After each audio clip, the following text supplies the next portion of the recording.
नमस्कार, मैं प्रत्युष कुमार आपको शारदा भवन के YouTube चैनल पर पुनः स्वागत करता हूँ। कल हमने आपको बताया था कि जो शारदा भवन है अब वो ऑनलाइन आ चुकी है।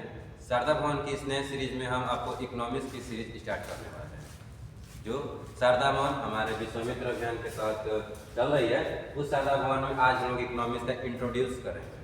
शारदा भवन जो है भारतीय अर्थव्यवस्था से आपको स्टार्ट करेगा। भारतीय अर्थव्यवस्था में भारतीय अर्थव्यवस्था के बारे में बताया जाएगा कि जो हमारा इकोनॉमिक है या फिर इंडियन इकोनॉमिक है वो कैसा इकोनॉमिक है। इकोनॉमिक जो होता है वो अर्थव्यवस्था जो होता है वो तीन प्रकार का होता है। एक होता है पूंजीवादी अर्थव्यवस्था, एक होता है समाजवादी, एक होता है मिश्रित अर्थव्यवस्था।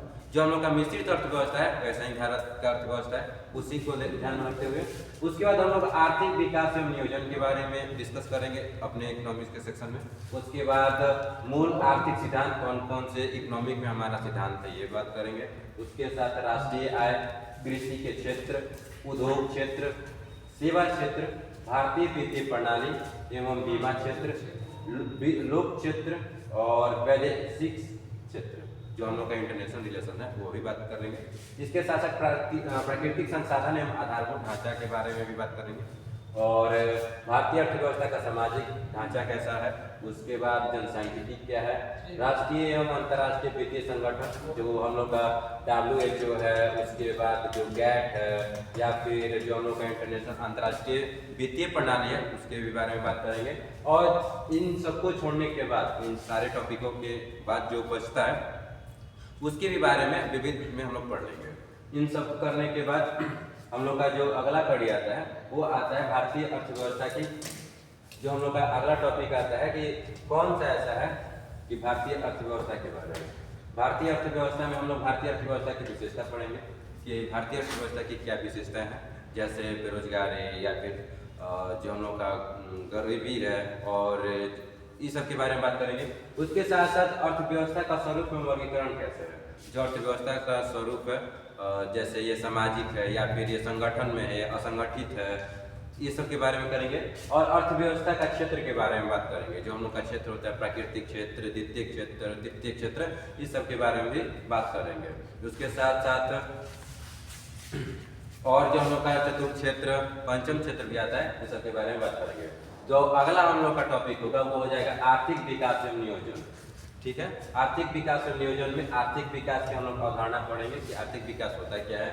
उसके साथ साथ आर्थिक समृद्धि, आर्थिक विकास, आर्थिक समृद्धि और आर्थिक विकास में क्या अंतर है ये पढ़ेंगे। आर्थिक समृद्धि क्या होता है, आर्थिक विकास क्या होता है, इनके बारे में हम लोग विस्तृत जानकारी लेंगे। इसके साथ आर्थिक विकास मापन के दृष्टिकोण, आखिर हम लोग कैसे अपना विकास कर रहे हैं या फिर कौन कौन से दृष्टिकोण है जिसके तहत हम कहेंगे कि हम लोग डेवलप कर रहे हैं। ठीक है, और जीवन के भौतिक गुणवत्ता सूचकांक, कौन कौन से ऐसे सूचकांक है जैसे HDI हो गया जो विश्व संगठन के द्वारा या फिर भारतीय नीति आयोग के द्वारा प्रकाशित किया जाता है, उसमें कौन कौन सा सूचकांक है। इसके बाद मानव विकास सूचकांक, नियोजन, जो हम लोग का नियोजन जो हम लोगों ने रूस से लिया था, जो 12 नियोजन हम लोग को हुए थे उसके बारे में विस्तृत जानकारी लेंगे।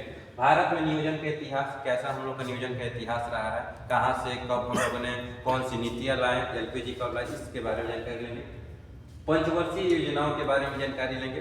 पंचवर्षीय योजना एक ऐसा योजना होता है जिसके तहत जो सरकारें होती हैं वो अपना दूरदर्शी कार्यक्रम निश्चित करती हैं, उसकी जानकारी लेंगे। उसके साथ योजना आयोग, नीति आयोग और तुलनात्मक अध्ययन करेंगे। नीति आयोग और योजना आयोग के बारे में हम लोग विस्तृत जानकारी लेंगे। कब योजना आयोग का गठन किया गया, कौन सी योजना आयोग में किसको प्राथमिकता दिया गया, कितना वृद्धि रहा, इस सब के बारे में जानकारी करेंगे। उसके बाद नीति आयोग का गठन क्यों किया गया, इसका फॉर्म क्या है, इत्यादि के बारे में जानकारी लेंगे। उसके बाद जब हम लोग का अगला टॉपिक आता है वो आता है आर्थिक मूल आर्थिक सिद्धांत। आखिर जो हम लोग का आर्थिक विकास होता है वो किस सिद्धांत पर अपना कार्य करता है। इसमें हम लोग का पहला जाए कि अल्प विकसित देशों के विकास से संबंधित सिद्धांत, जो अभी डेवलप कर रहे हैं हमारे जो छोटे छोटे कंट्री हैं या फिर जो हम लोग का अफ्रीकी कंट्री है वो कैसे डेवलप कर रहा है उसके विकास को लेंगे। और उत्पत्ति के नियम क्या है, जो हम लोग का जो इकोनॉमिक में होता है कि कौन से कंट्री डेवलप है, कौन सा भी नॉन डेवलप है या फिर कौन अभी विकास कर रहा है, उसके बारे में जानकारी लेंगे। इसके साथ ही हम लोग राष्ट्रीय आय, जो हम लोग का राष्ट्रीय आय के बारे में भी जानकारी लेंगे। राष्ट्रीय आय जो होता है किसी भी देश का एक सकल घरेलू उत्पाद होता है कि कैसे आप उस देश का उत्पाद कितना है या फिर कितना वो अपना इनकम ले रहा है, इसके बारे में भी जानकारी लेंगे। राष्ट्रीय आय में हम लोग आय मापन के 3 विधियों का तुलनात्मक अध्ययन करेंगे। जो हम लोग का आय, जैसे हम लोग जीडीपी निकालते हैं वो कौन कौन से विधियों के द्वारा निकाला जाता है इसमें होगा। उसके साथ स्वतंत्रता प्राप्ति से पूर्व भारत में राष्ट्रीय आय का संबंधित जितने भी अनुमान लगाए गए हैं, जैसे दादा भाई नौरोजी के द्वारा 1867 या 1867 में लगाया गया था, जो भारत का प्रति व्यक्ति आय है वो 20 रुपया है। इसके बारे में जितनी जानकारियां हैं जो हमारे स्वतंत्रता प्राप्ति से पहले की हैं उनके बारे में हम लोग बात करेंगे। उसके बाद अगला जो हम लोग का टॉपिक आएगा वो आएगा हम लोग का कृषि क्षेत्र, एग्रीकल्चर जो हम लोग का सेक्टर है वो, क्योंकि एग्रीकल्चर सेक्टर जो है वो सारे कृषि या फिर सारे गवर्नमेंट जॉब में वेरी इंपॉर्टेंट टॉपिक है। इस क्षेत्र में हम लोग कृषि संबंधी प्रावधान पढ़ेंगे, कौन कौन से ऐसे प्रावधान है, कौन कौन से अधिनियम है, कौन कौन से ऐसे एक्ट आए हैं जिससे हम लोग का कृषि में डेवलप हुआ है, ठीक है। उसके बाद विभिन्न पंचवर्षीय योजनाओं में कृषि क्षेत्र में वृद्धि दर एवं प्राधिकरण। आखिर जो हम लोगों का प्रथम पंचवर्षीय योजना आया था उसमें हम लोगों ने अपने देश में एग्रीकल्चर पे ध्यान दिया था। उसी को ध्यान में रखते हुए हम लोग ये देखेंगे कि कौन कौन से ऐसे हम लोग का 5 ईयर प्लान आए थे जिसमें एग्रीकल्चर को उपदेश किया गया, या फिर हम लोग जो हमारी एग्रीकल्चर जो का क्षेत्र है उसमें विकास किया गया। उसके बाद कृषि एवं संबंध क्षेत्र में वृद्धि, जो एग्रीकल्चर है एग्रीकल्चर के साथ साथ जो उसमें रिलेटेड होते हैं या फिर जो इंडस्ट्री लगते हैं, जो मैन्युफैक्चरिंग का क्षेत्र है उसमें जो विकास होता है, कौन कौन से ऐसे क्षेत्र हैं जिसमें होता है। उसके साथ हम लोग पढ़ेंगे एमएसपी।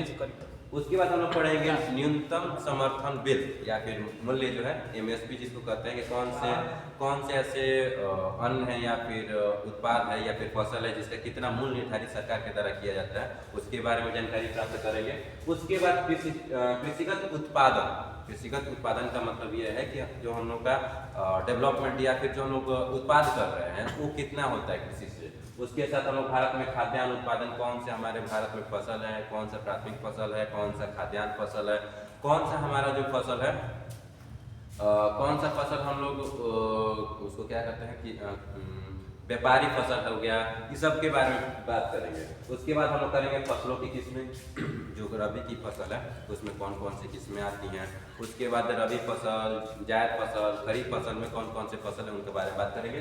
उसके साथ हम लोग का कृषि प्राकृतिक, जो कृषि होता है एग्रीकल्चर होता है, एग्रीकल्चर में भी कौन कौन से हमारे मशीनीकरण का उपयोग किया जा सकता है, इसके बारे में बात करेंगे। अगला हम लोग आता है कृषि क्रांति एवं मिशन। एग्रीकल्चर को बढ़ाने के लिए, एग्रीकल्चर को बढ़ाने का मतलब यह है कि जब हमारे देश में किसी विशेष फसल को प्रोत्साहन दिया जाता है तो उसमें हम लोग क्रांतियाँ लाते हैं या फिर मिशन लाते हैं। जैसे अगर कोई कहे कि हरित क्रांति, तो हरित क्रांति हम लोग खाद्यान्न के लिए लाते हैं। उसके बाद लाल क्रांति आया था, पूरी क्रांति आई थी, इत्यादि क्रांतियाँ लाए थे विकास करने के लिए। उसके साथ कुछ कृषि अनुसंधान है, जैसे कहवा अनुसंधान, कॉफी अनुसंधान, चावल अनुसंधान, उसके बारे में बात करेंगे। कृषि समितियाँ, क्योंकि हमारे देश में किसी भी फसल की अगर गुणवत्ता या फिर उसमें विकास करना रहता है तो हम समिति बनाते हैं कि आप उस पर जाए अपना रिपोर्ट सरकार को दीजिए। तो हम कृषि समितियाँ भी पढ़ेंगे कि जो भारत सरकार को अपनी रिपोर्ट पेश करेगी, ठीक है। अगला जो हम लोग का टॉपिक होगा, अगला जो हम लोग का होगा वो नाबार्ड होगा, क्योंकि जो नाबार्ड होता है एग्रीकल्चर से रिलेटेड होता है, वो गाँव में ज़्यादातर विकास विकसित होता है, ठीक है। अगला आएगा हम लोग का कृषिगत योजनाएं। कृषिगत योजनाएं में हम लोग ये पढ़ेंगे कि कौन कौन से राज्य स्तर पर या फिर केंद्र स्तर पर भारत सरकार योजनाएं लाई जा रही हैं जो कृषिगत हो या फिर किसानों से रिलेटेड हो। ये सारी योजनाओं पर हम लोग विशेषकर ध्यान देंगे।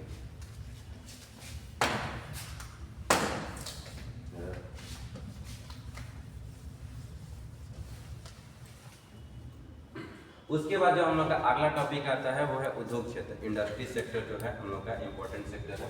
इसमें हम लोग औद्योगिक नीति पढ़ेंगे, तो कौन कौन सा ऐसा नीति आया है, कौन कौन सा ऐसा एक्ट आया है, अधिनियम आया है जिसके तहत हम लोग इंडस्ट्री को बढ़ावा देते हैं। जैसे सबसे पहले जो हम लोग का अधिनियम में आया था 1800 या जब लगता है कि 1948 में आया था प्रथम औद्योगिक क्षेत्र अधिनियम आया था। उसके बाद हम लोग का औद्योगिक विकास क्षेत्र के बारे में बात करेंगे। जो हम लोग का औद्योगिक विकास क्षेत्र जो होता है, जो ऐसा सेक्टर जो लगातार विकसित हो या फिर लगातार उसमें विकास किया जा रहा हो। अगला सेक्टर जो है महारत्न एवं नवरत्न कंपनियों के बारे में बात करेंगे। महारत्न ऐसी कंपनियां होती हैं जो हमारी भारत सरकार के द्वारा उसको बड़े पैमाने पर इंडस्ट्री काम करती हैं। उसके बाद नवरत्न कंपनियां जो नौ होती हैं।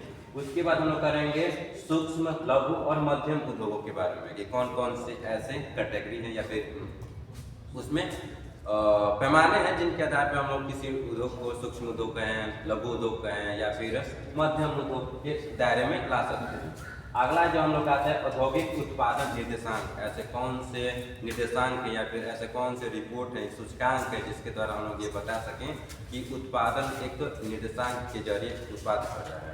अगला हम लोग का आता है विनिवेश और विलय का अधिकरण कि कैसे जो हम लोग का इंडस्ट्री में सपोर्ट हो रहा है या फिर उसमें हम लोग इन्वेस्ट कर रहे हैं वो कहाँ तक सक्सेसफुल हो रहा है।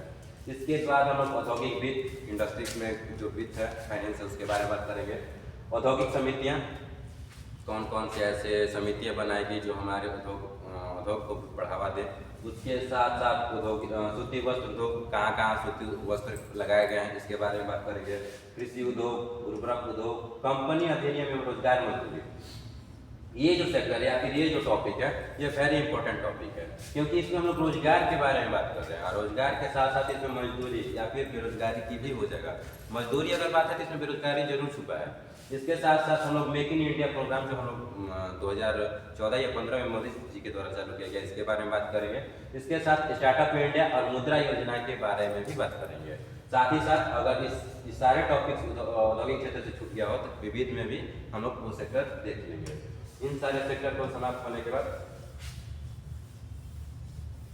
हम लोग अगला जो सेक्टर आएगा वो है सेवा क्षेत्र। सेवा क्षेत्र के अंतर्गत हम लोग जो ट्रांसपोर्ट का सेक्टर है या फिर जो हमारे देश में ज़्यादातर इन्वेस्ट या पैसा देता है, नौकरी देता है, उस क्षेत्र के बारे में बात करेंगे।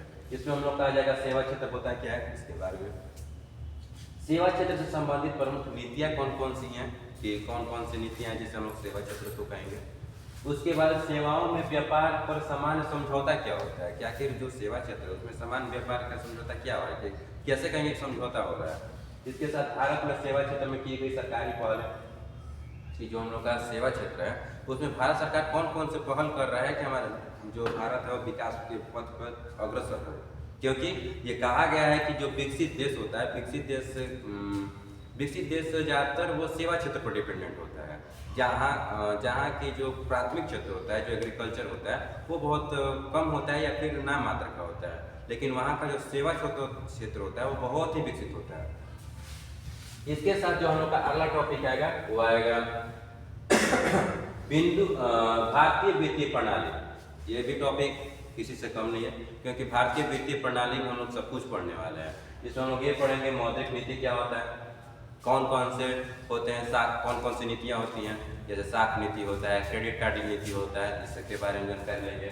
साख या मौद्रिक नीतियाँ परिभाषित शब्दावली कुछ ऐसे शब्द आएंगे जिनकी परिभाषा अलग होती हैं, जैसे क्रेडिट कार्ड क्या होता है, एटीएम क्या होता है, उसके बाद डेबिट कार्ड क्या होता है, इस सब के बारे में।